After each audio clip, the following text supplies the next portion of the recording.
Mayroon pa rin ba tayong prehuwisyo? Bunsod ng Ebanghelyo po ngayon, pagtuunan po natin ng pansin ang salitang Ingles na prejudice.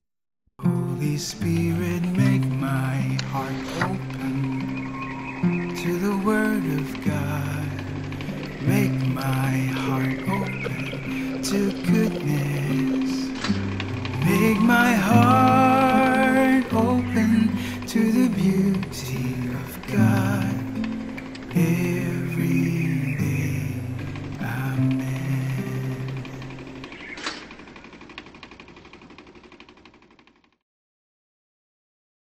Prejudice.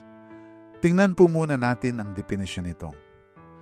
Ang pinakakaraniwang kahulugan ng prejudice ay ito: an irrational attitude of hostility directed against an individual, a group, a race, or their supposed characteristics.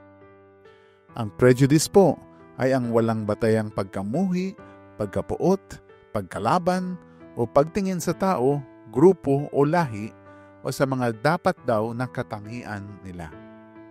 Marami po itong halimbawa, tulad ng walang batayang pagkapuot sa mga Kristiyano sa ilang lugar sa mundo. Ang mababang pagtingin sa mga mahihirap, ang panlalait sa mga matatanda bilang mga walang silbi, ang walang basihang pangkalahatang pagkamuhi sa pagkatao ng mga bakla at tomboy, ang pagyurak sa dangal ng mga migrante o refugees, at ang pagsasantabi sa boses ng kabataan dahil bata pa lang daw sila. Ang salitang prejudice ay galing sa salitang Latin na prejudicium, pinagdugtong na pre na ang ibig sabihin bago pa man or in advance of, at judicium na ang ibig sabihin ay paghatol o judgment. Bago pa man ang masusing paglilitis, pagkilatis o paghatol, mayroon ka ng sariling paghuhusga o pananaw dahil lamang sa siya ay siya o siya ay nabibilang sa isang grupo o lahi o kategorya na inis ka o kinamumuhian mo sa di matukoy na dahilan. Nagulat nga po ako na may translation o pagsasalin pala ang salitang prejudice sa Pilipino. Ang prejudice ay sinalin sa Pilipino bilang prewisyo. Prewisyo. Sa Ebanghelyo ngayon, halatang-halata ang prewisyo laban kay Jesus. Basahin po natin ng maigi. Muling pumasok si Jesus sa sinagoga. Naratnan niya roon ang isang lalaking paralisado ang isang kamay. Pinagmasdan ng ilang taong naroon kung pagagalingin ni Jesus ang lalaking iyon sa araw ng pamamahinga upang may maiparatang sila laban sa kanya. Brothers and sisters, dito pa lamang ay kapansin-pansin na ang prehuwisyo ng ilang tao laban kay Jesus. Ang tinitingnan nila ay hindi ang awa, kabutihan at kabaitan sa puso ng isang taong nahahabag sa may kapansanan. Mayroon silang binabantayang iba. Naghahanda sila na makapangalap ng maipararatang laban kay Jesus. Lahat ng gagawin ni Jesus ay may negatibong dating sa kanila. Lalo na dahil sa hindi pakikiuso, pakikisama at pakikibagay sa kanila ni Jesus. Ngunit si Jesus ay hindi nagpapatinag sa prehuwisyo. Sa pagpapatuloy po ng ating ebanghelyo, nasa saad. Tinawag ni Jesus ang lalaking paralisado ang kamay. Halika rito. Pagkatapos, tinanong naman niya ang mga tao, alin ba ang naaayon sa kautusan? Ang gumawa ng mabuti o ang gumawa ng masama sa araw ng pamamahinga? Ang magligtas ng buhay o ang pumatay? Brothers and sisters, sa puntong ito, iniimbita ni Jesus ang mga tao na alisin, na tanggalin ang prehuwisyo at bagkus gamitin nila ang pag-iisip para magkaroon ng tamang pananaw sa kautusan. Pero anong ginawa nila? Sabi sa ating ebanghelyo, ngunit hindi sila sumagot.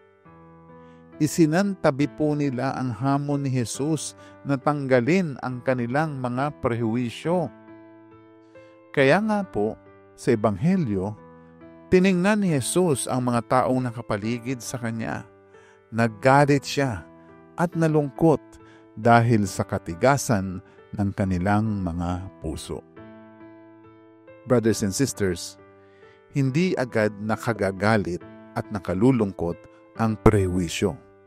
Ang nakagagalit at nakalulungkot ay ang prehuwisyo na ayaw nating tanggalin na nagreresulta sa katigasan ng puso. Kaya sa Ebanghelyo, ganito ang nangyari. Pagkatapos sinabi niya sa may sakit, iunat mo ang iyong kamay. Iniunat naman ng lalaki ang kanyang kamay at ito'y gumaling. Umalis ang mga Pariseyo at agad nakipagsabuatan sa mga tagasunod ni Herodes upang maipapatay si Jesus. Brothers and sisters, alam ni Jesus na may prehuwisyo ang mga tao.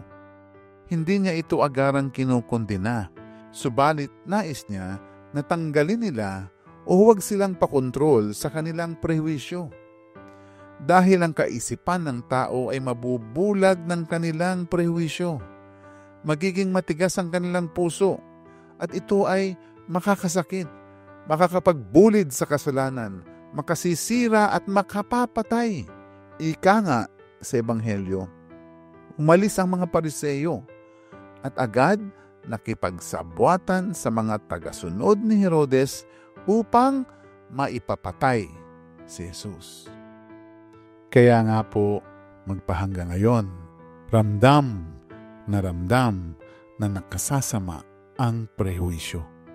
Ang nagsimulang prehuwisyo laban sa mga Hudyo ay nagresulta sa Holocaust na pumatay sa 6 na milyon na Hudyo.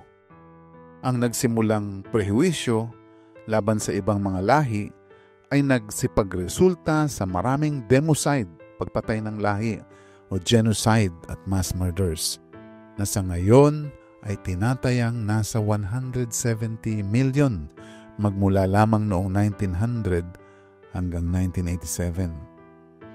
Ang nagsimula na prehuwisyo laban sa unwanted pregnancies habang ginigiit ang paninindigang pro-choice ay nagresulta sa 73 million abortions kada taon. Ang nagsimula sa prehuwisyo laban sa mga hindi kapanalig na reliyon ay nagreresulta sa 360 million na Kristiyano na nagiging biktima ng persekusyon. 13 Kristiyanong namamatay araw-araw. 12 simbahan ang winawasak araw-araw. Marami ring pag-atake laban sa mga Muslim at iba pang relihiyon na mga taong hindi nila kapanalig. Brothers and sisters, may isa pang translation ang prejudice sa Pilipino. Ang prejudice ay isinasalin din sa salitang perwisyo. Perwisyo. Opo, ang prejudice sa English ay perwisyo sa Pilipino. Ngunit ang prejudice na prehuwisyo ay iba ang kahulugan sa prejudice na perwisyo. Kung ang prehuwisyo ay tulad ng nabanggit sa itaas, na walang batayang pagkamuhi, pagkapuot, pagkalaban o pagtingin sa tao, grupo o lahi, ang perwisyo na prejudice ay nangangahulugan naman sa pinsala o danyos. Kaya po kung tutuusin, ang prejuisyo ay nakakaperwisyo. Prejudice, prejudices. Kaya po, bantayan nating mabuti ang ating mga prejuisyo. Baka tayo makaperwisyo, baka tayo makasira, makasakit, o makapatay. Huwag na nating hintayin pa na tumigas ang ating mga puso. Manalangin po tayo. Sa ngalan ng Ama at ng Anak at ng Espiritu Santo. Amen. Mahabaging Ama, maraming salamat sa inyong awa at habag. Binigyan ninyo po kami ng kamalayan at pag-iisip para makapag-usisa, makapagmuni at makapanalangin habang tinitimbang namin at hinahanap ang tama, ang mabuti ang maganda at ang totoo. Ginagabayan po ninyo kami palagi para hindi mahulog sa mga kasinungalingan, lalo na yung nakaugat sa nakapanlilin lang at nakabubulag na prehuwisyo. Isinasamo po namin na bigyan ninyo kami ng grasya na mapaglabanan ang prehuwisyo. Hilumin po ninyo ang katigasan ng aming mga puso. Nawa ay mapalitan ng pag-ibig, awa at talino ang aming mga prehuwisyo. Patuloy po ninyo kaming turuan na makipagkapwa ng natutulad sa uri ng pakikipagkapwa ni Jesus. Patuloy po ninyong protektahan at kalingain ang aming pamilya. Ang lahat ng ito ay samo at dalangin namin sa ngalan ng inyong anak na aming Panginoong Hesukristo. Sa ngalan ng Ama at ng Anak at ng Espiritu Santo. Amen.